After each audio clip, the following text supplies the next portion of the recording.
Oh, hi, sir. What's going on? Hey. Hi. So right now we are all making a game design for something that is very close to our hearts, something that is about killing demons, something like Doom.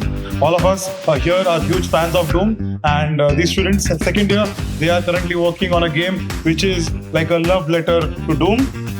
So that's Vallabha, that's Tejas, and that's Rishikesh. They are Team Scoreless, and they are hard at work working on the next Doom. Maybe let's see.